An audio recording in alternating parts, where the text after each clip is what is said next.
Welcome back to NBA Cinema. So today we got to talk about Steven Jackson giving props to Anthony Edwards of being, presumably the new face of the league. Now I know people's name has been thrown around like Luka Doncic and others, but if you look at Anthony Edwards, he has the charisma, the high flying ability that is usually associated with the NBA and plus the game. But also this young man has a competitive edge, and we're going to talk about the way that he defended Jamal Murray. Now, this is a well-oiled machine where the bigs show really well, and then they get back and cover ground. It's three rotating bigs, pretty much three starters. I know Naz Reid got Sixth Man of the Year, but honestly, all three of those guys are starters, and you expect some other team to come forward. If I'm New York, I'm somebody like that. I come forward and I offer Naz Reid the money to get him out of Minnesota at some point. You know what I'm saying? But yeah, looking at that, the team is just a well-oiled machine. But if you look at Anthony Edwards along with Jaden McDaniels, really took the challenge on guarding Jamal Murray and Alexander Walker, Shea's cousin that plays with them. But Ant-Man, he wanted that matchup. He talked during the matchup, talked when he was down, talked when they were winning, and is talking at the end of the series, said he had him in jail. And you could see Jamal Murray wasn't comfortable. But a lot of times, Jamal Murray will initiate the offense if Jokic isn't doing it. And when you have a guy turn around 2 or 3 times in the backcourt having to use the reverse dribble to turn their back to the defense, you've already burned enough time off the clock for them to have to rush into whatever they whatever set they're trying to get into. So instead of letting them walk it up in about 3 seconds, he's been back there about 7 seconds, right before the 8-second backcourt count. And so now they're rushing into their stuff. And we saw Jamal Murray have some breakout games, but we also saw that effect on his legs and his shooting throughout the series. The 4 for 18 performance, first couple performances in Denver, so it worked. They were able to pull the series out. We're going to listen to what Steven Jackson had to say. Let's pick. Tell him just beat it. That's you the handcuff. I had Jamal in handcuffs. I'm the Pepe. Hey, congrats to Minnesota and Ant-Man. Say, you wonder why a lot of older guys and everybody loving Anthony Edwards? You heard what he just said? See, it's a lot of players in the NBA right now that's just one-dimensional. They want to score. You know what I'm saying? So they are scorers. They're not basketball players. You have more guys that do one rebound, a block shot, or, you know what I'm saying? They're not hoopers. They're not basketball players. You have a lot of guys in the NBA that do one or two things good, right? And that's just how the NBA is now. You know what I'm saying? But Anthony Edwards is refreshing. Super refreshing, dog. Let me tell you why. Because he plays basketball. Too many of them guys out there, well, I only supposed to shoot. I only supposed to rebound. Nah, he defending and scoring, whatever it takes, bro. That's why we love Anthony Edwards, bro. That's why we love Anthony Edwards. Because he's a dog. They let the dog off the leash, and he's playing basketball on both ends. Not just one end, man. It's refreshing. I've seen a lot of people speaking on Anthony Edwards' 6 for 24 shooting performance last night. But here's where I say all 6 for 24s, those bad shooting nights aren't created equal.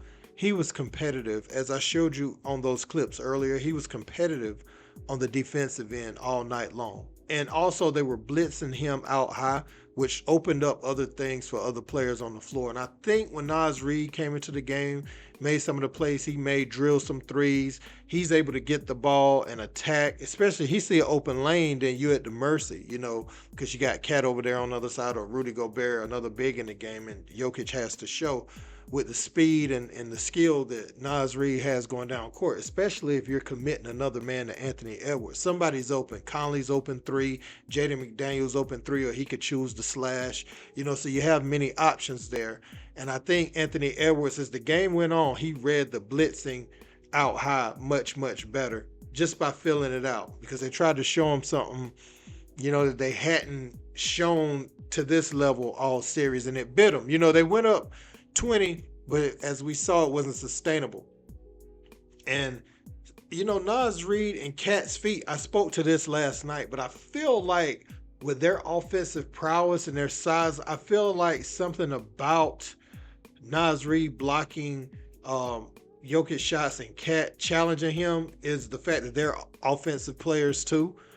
So footwork wise, while many people can't hang with Joker most of the time, I feel like those guys do a pretty good job being able to move and not get rocked off balance. Whereas Rudy Gobert is more straight up and he isn't as nimble as those guys. So I feel like, Jokic can kind of maneuver around him a little bit easier, but those guys stay home and they don't give up no athleticism to him or no height. Well, Nas Reed gives up a little height, but Cat don't give up no height to him. So I think these guys are a well-oiled machine, man, and I think they are probably the favorites to win it. Because you get over the hump like Denver, you can go ahead and say they're not going to play another team. Even though Denver fell off a little bit, I feel like if Bruce Brown was there, it'd been a little bit different of a series. Just because of his shot making and what he was able to do for them, go for 20, 17, and do it consistently. And he was like, when Jamal Murray was having bad games, Bruce Brown would have big games to lift them up, and they could still win. Whereas now you need Jamal Murray to have good games to win all the time. So you got that dynamic, but I would still say they aren't going to play a team as good as Denver. Now, if Kristaps Porzingis returns and Derek White is hitting and all that, then maybe that team. Indiana, I don't want to continue to disrespect Indiana, but I do think, with Porzingis returning, I think you'll see average Miles Turner again not playing against the Knicks' third team.